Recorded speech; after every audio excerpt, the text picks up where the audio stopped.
আল্লাহ নবী সাল্লাল্লাহু আলাইহি সাল্লাম বলেন, সালাসাতুন হারামাল্লাহু আলাইহিমুল জান্নাহ, তিন শ্রেণীর ব্যক্তির জন্য, তিন ধরনের ব্যক্তির জন্য জান্নাত হারাম।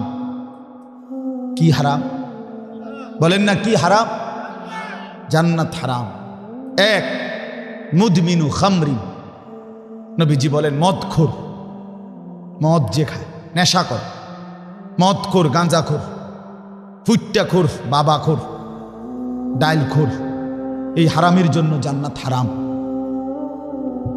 দুই নম্বর, আকুল ওয়ালিদাইন, পিতা মাতার অবাধ্য, মা বাবার যে নাফরমান সন্তান, যে মা বাপকে কষ্ট দিছে, কষ্ট দিচ্ছে, এই অসভ্যের জন্য জান্নাত হারাম। তিন নম্বর, সবাই শুনেন মিয়া, ওয়াদাইয়ুস, নবীজি বলেন দাইয়ুসের জন্য জান্নাত হারাম। কার জন্য? এ দাইয়ুস কাকে বলে? নবীজি নিজে বলছেন এই হাদিসে, ওয়াদাইয়ুস আল্লাযী ইউকিররু আহলাহু আল খুবুসা। নবীজি বলেন এবং ওই দাইয়ুসের জন্য জান্নাত হারাম, যে তার পরিবারের জন্য, আহলাহু মানে পরিবার, স্ত্রী সন্তান, যে তার পরিবারের জন্য নাপাকি, নাজায়েজ, হারাম, অশ্লীলতা, গুনাহ, বেহায়াপনাকে মেনে নিচ্ছে, স্বীকৃতি দিচ্ছে, খোদার কসম তাকে দাইয়ুস বলে, তার জন্য জান্নাত হারাম। কি ভেবেছ তুমি? কি ভেবেছ বল? পান খাইতে খাইতে বেহেস্ত না, চা দোয়ানে গপ মারতে মারতে বেহেস্ত, রঙের কথা কন? হ্যাঁ ও চাচারা, নওজোয়ান ছেলেরা, বলো মিয়া, খামখেয়ালির জিন্দিগি কে তোমাদেরকে বলে দিল? দিবানিশি রাত দিন ছেলেরা দুই আঙ্গুলে মোবাইল অনবরত টিপতেছ, নাচ গান, নর্তকীর ছবি, জিনা, ব্যভিচার, বন্ধুদের আড্ডা, রং তামাশা, ফুর্তি। মুসলমানের বাচ্চা, এক ওয়াক্ত নামাজের সেজদা কপালে নাই। খোদার 365 দিনে কোনো দিন ফজরের নামাজ পড়ো নাই। সারাদিনে একবারও পেশাব করে পানি নাও না, টয়লেট পেপার ব্যবহার করো না। এত বড় জন্তু জানোয়ার, এত বড় নিকৃষ্ট হাইওয়ান মুসলমানের বাচ্চা কেমনে হয় বেটা? হ্যাঁ, কার মতো চুল, কার মতো হস্ত, কার মতো কথা বলছে? এই ফ্যাশন কোত্থেকে নিলা? কার থেকে নিলা? এই ছেলেরা, তোমাদের যাদের চুল এই বেঈমানের মতো, এ তো ইহুদিদের চুল, এ তো বেঈমানের চুল বেটা। তোর বাপকে বেটা, তুই ফুটবল খেলোয়াড়ের সন্তান বেটা, তুই ক্রিকেট খেলোয়াড়ের সন্তান বেটা, তুই নর্তকীর ঘরে বড় হয়েছ বেটা। সিনেমার নর্তকী পছন্দ হইল, মোবাইলের উলঙ্গ নর্তকী পছন্দ হইল, বেটা তুমি তো নর্তকীর ছেলে না, তুমি তো এক পবিত্র মুসলমান মায়ের দুধ খাইছো 2টা বছর। তোমারও তো একটা ইমানদার বাবা বড় করছে মিয়া। আপনাদের চোখের সামনে আপনাদের ছেলেরা এক ওয়াক্ত নামাজ পড়ে না। আরে কিসের সংসার আপনাদের মিয়া? কিসের সংসার? এই বাবারা বলেন মিয়া, আমি একবারের জন্য আসছি, আর কখনো আসবো না, এই নিয়ত করে আসি। যদি তকদিরে থাকে তো আসলাম, কিন্তু নিয়ত করি একবারে। বলেন মিয়া, কিসের সংসার আপনার? ছেলেটা আপনার ঘরে, আপনি জীবিত, বাবা জীবিত, মা জীবিত, মুসলমান মা বাপ জীবিত থাকার পরে খোদার 365 দিনে আপনার 16 বছরের, 14 বছরের, 18 বছরের ছেলে মেয়ে কোনোদিন একটা বছরে ফজরের নামাজ পড়লো না। এত বড় জানোয়ার আপনার ঘরে কেমনে ঘুমায়? কেমনে ঘুমায় আপনার ঘরে? আপনি মুসলমান না? আপনি মরতেন না? আপনি কি সংসার করে দিয়ে গেছে? সোফা, সোফারে সংসার কর, খাট, পালং, ইট, বালু, সিমেন্ট আর টাইলস, এটিরই কয় সংসার। কথা কন না কেন? চাচারা বলেন সংসার এগুলোরে বলে তো? তাইলে এই যে সমস্ত মুরব্বী, সাফ কথা, রাগ হবেন না, মাঝ বয়সী মুরব্বী যারা জুমার নামাজের দিন ইমাম সাহেব বয়ান করে, উনি 30 বছর ধরে প্রথম কাতারে নামাজ পড়ে, কিন্তু গিয়া বইয়াই জুরানি শুরু করে। যতক্ষণ হুজুর ওয়াজ করে এবারটা ততক্ষণ জুরায়। এই লোক, এই বুড়া মিয়ার জীবনে পরিবর্তন হয় না, এবারটা অনবিরিয়ে খায়। আপনি কি গিয়া দেখেন, উনি অনর সাদওয়ানে বইয়া টেলিভিশনে নাচ গান নর্তকীর ছবি দেখে। এখনো কথা কইতে লাগলে আক করলেই গাইলা, এখনো সুদের টাকা, কিস্তির টাকা, এই অসভ্য নিকৃষ্ট টাকা, হারাম টাকা প্রতি উনার এখনো ঘৃণা জন্মায় না।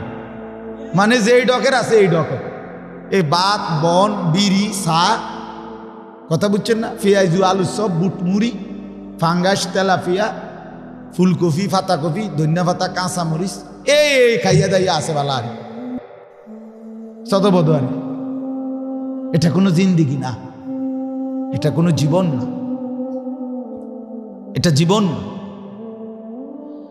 মুসলিম শরীফের হাদিস, রাসূলুল্লাহ সাল্লাল্লাহু আলাইহি ওয়াসাল্লাম ইরশাদ করেছেন, আ'যারাল্লাহু ইলা মরিইন আখারা উমরাহু হাত্তা বালাগা 60। নবী সাল্লাল্লাহু আলাইহি ওয়াসাল্লাম বলেন, আল্লাহ তাআলা যাকে বয়স লম্বা করে 60 মানে 60 বছর পর্যন্ত পৌঁছিয়েছেন, কত, তবুও যে আল্লাহর নাফরমানি ছেড়ে জাহান্নাম থেকে মুক্তি নিতে পারে নাই, খোদার কসম নবী বলছে, হাসরের ময়দানে ওই বুড়া মানুষটা যদি জাহান্নাম থেকে গুনাহমুক্ত হয়ে দুনিয়ায় থাকতে আল্লাহর কাছ থেকে মাফ নিতে পারে নাই, জান্নাতের আমল করতে পারে নাই, তাহলে হাসরের ময়দানে দাঁড় করাইয়া এই বুড়া মানুষ আল্লাহর সামনে একটি শব্দ, একটি আপত্তি, একটি কথা বলার কোনো সুযোগ মিলবে না, দাঁড় করাইয়াই ফিরাল। হ্যাঁ, সাফ কথা, দাঁড় করাইয়াই ফিরে দিবেন। ফিট তার 60 বছর, তবুও সাদওয়ানে বৈশা রাক্ষসের মতো চোখ বড় বড় করে বেডির নাচ চাইত। শরম কম, হায়া কম, লজ্জা কম, অনুভূতি কম। নাহলে 60 বছর কত লাশ, কত জানাজা। আপনি এখন জিজ্ঞাসা করেন একজন 60 বছরের মুরব্বী, আপনি কি এই জীবনে মোট 2টা জানাজা পড়ছেন? বলেন, ইনসাফের কথা বলেন। 60 বছরে আপনি কত জানাজা পড়লেন, কত লাশ দেখলেন, কত মানুষের মৃত্যু দেখলেন? এত লাশ, এত জানাজা, এত মৃত্যু, এত কবর, কিছুই আপনারে আল্লাহর কথা মনে করাইতে পারলো না, আপনারে কবরের ভয় দিতে পারলো না। ওমা, আপনি কি শক্ত মানুষ, আপনি অনবিরি খান, কথা বলেন না কেন? না না না, অযৌক্তিক হলে প্রতিবাদ করেন, আমি বন্ধ করে দেবো কথা। বলেন, ইনসাফের কথা বলেন। 60 বছর ভিতরে আপনার হায়ার শরম আসে নাই, কখন আসবে? কখন আসবে? আপনি এখনো কেমনে সুদের টাকা গণেন, এখনো কেমনে আপনি কিস্তির টাকা গণেন, এখনো কেমনে আপনি চা দোকানে টেলিভিশনের নাচ গান দেখেন? আপনি মরবেন না? আলাম ইয়ানি লিল্লাযীনা আমানু আন তাখশা কুলুবুহুম লিযিকরিল্লাহ। আল্লাহ তাআলা কোরআনে বলেন, আমার মুমিন বান্দা, আমি আল্লাহর স্মরণ, আমার জিকির, আমার বন্দিগির জন্য তোমার মনটা, দিলটা নরম করবার সময় আজও কি আসেনি? আজও হয়নি? আলাম ইয়ানি, এই বান্দা, আজও হয়নি? মরবা না তাইলে? কবরের কথা তাইলে আর মনে পড়বে না? আল্লাহর স্মরণ তাইলে আর আসবে না? গুনাহ আর ছাড়বা না তাইলে? বলে আল্লাহ জিজ্ঞেস করছে, ইকতারাবা লিন্নাসি হিসাবুহুম ওয়া হুম ফি গাফলাতিন মুরিদুন। আল্লাহ তাআলা বলে, মানুষ, আরে তোমাদের হিসাবের সময় একদম কাছায় গেছে, অথচ তোমরা এখনো আল্লাহ থেকে গাফেল হয়ে বিমুখ হয়ে আছো। আহা কি করছো, আহা কি করছো? আল্লাহ তাআলা বলেন, ইয়ালামুনা যাহিরাম মিনাল হায়াতিদ দুনিয়া অহুম আনিল আখিরাতে হুম গাফিলুন। আল্লাহ বলে, আহা আমার বান্দাগুলোকে দেখছি, তারা দুনিয়ার জীবনের বাহ্যিক দিক, মাটির উপরের এই দুনিয়ার হায়াত, এটা তো খুব বুঝতেছে, কিন্তু আখিরাতের ব্যাপারে একদম গাফেল হয়ে আছে। পান, বিড়ি, সিগারেট, ভাত, মাছ, চাল, ডাল, ইট, বালু, সিমেন্ট, রড, হ্যাঁ, স্ত্রী, ছেলে, মেয়ে, দলিল, খতিয়ান, বিএস, সিএস, আরএস, কাজ্জা, ক্যারাঙ্গাল, মারামারি, ফিডাফিডি, কন্যাকন্যি, কেমনে কারে লাগাই দিতে পারবো সব বোঝে। এবারে যখনই কইবেন সূরা কেরাত তো আপনার অশুদ্ধ, অজু নামাজ তো সুন্দর মতো হয় না চাচা, এটি কদ্দুর ঠিক করবেন না, ওনার হে বয়স নাই, ও কই আর লাভ নাই, গেছে গা, বয়স গেছে গা। ছোট থাকতেই ভুল করে লাইছি, হে সময় শিখছি না, আব্বা কইছিল আমারে, আমি শিখছি না, সংসার বড় আসিল, কামে লাগাইয়া দিছে, হে সময় কি আর বুঝিনি, সিহন কথা কয়, ফাঁক না আলাপ, আমরা রঙের আলাপ করে। আখেরাতের কথা কইলে তামসার কথা কয়, ফাইজলামি কথা কয়, রং রসের কথা বলে না। দুনিয়া বুঝতেন কইলে, দুনিয়া বুঝেননি, দুনিয়া সব বুঝে। 90 বছর আমনে গিয়া কানের কাছে কইবেন যে ফুব দিগের বাড়ির লগে দিয়া 10 শতক ছাইড়া দিলাম বলে লইবেন নি, ও মা কি তো এটা লোনে লেগেই তো মরতে আসি, না তারও আগেই মরে নিলাম। বহুত দিন ধরেই তো কথাবার্তা শুনতে আসি, এই 10 শতক বেচবা, তুমিও বেচো না, আমিও মরি না, এটা বুঝেও না। কথা বলেন না কেন? এটা বুঝ, সব বোঝে, দুনিয়া সব বোঝে, আখেরাত কিছুই বুঝে না, পরকাল বুঝতে চায় না।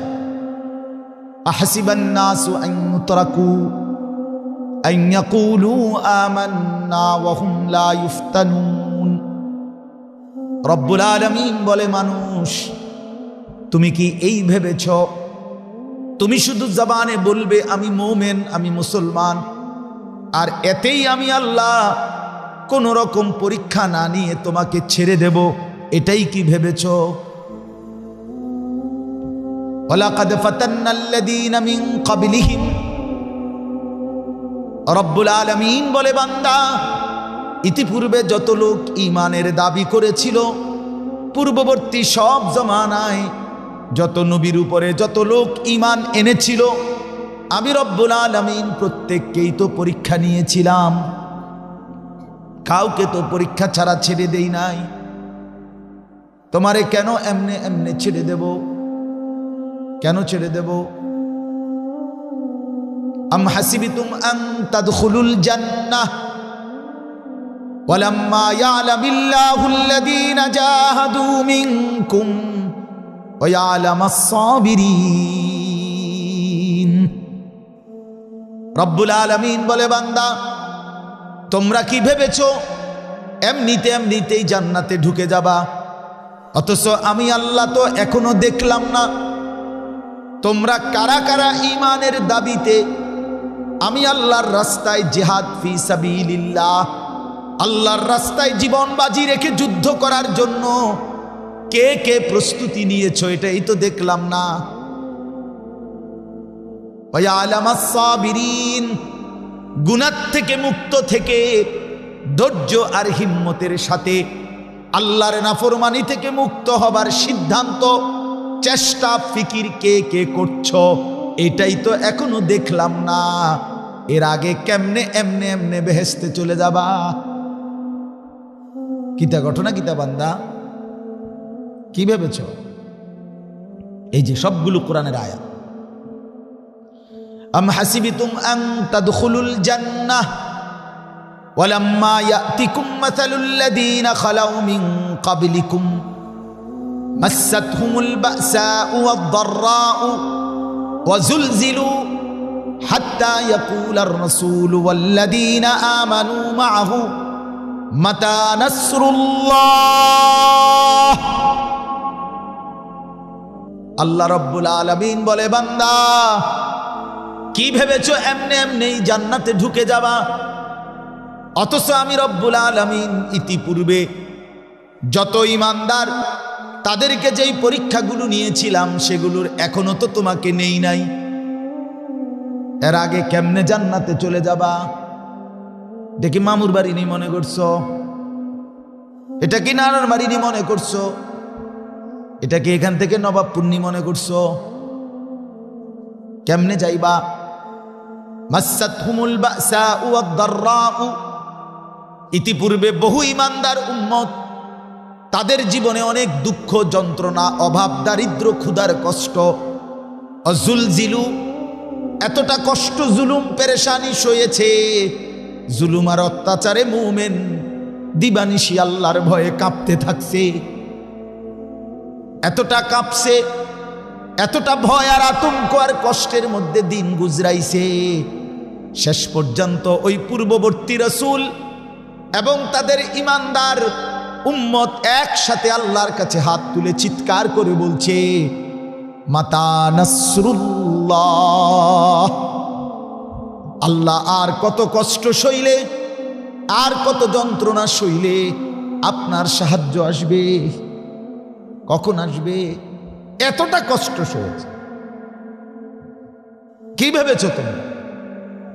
কি ভেবেছ? বাদ পান খাইতে খাইতে বেহেস্ত না, চা দোয়ানে গপ মারতে মারতে বেহেস্ত। রঙের কথা কন? হ্যাঁ ও চাচারা, নওজোয়ান ছেলেরা, বলো মিয়া, খামখেয়ালির জিন্দিগি কে তোমাদেরকে বলে দিল? দিবানিশি রাত দিন ছেলেরা দুই আঙ্গুলে মোবাইল অনবরত টিপতেছ, নাচ গান, নর্তকীর ছবি, জিনা, ব্যভিচার, বন্ধুদের আড্ডা, রং তামাশা, ফুর্তি। মুসলমানের বাচ্চা এক ওয়াক্ত নামাজের সেজদা কপালে নাই। খোদার 365 দিনে কোনো দিন ফজরের নামাজ পড়ো নাই। সারাদিনে একবারও পেশাব করে পানি নাও না, টয়লেট পেপার ব্যবহার করো না। এত বড় জন্তু জানোয়ার, এত বড় নিকৃষ্ট হাইওয়ান মুসলমানের বাচ্চা কেমনে হয় বেটা?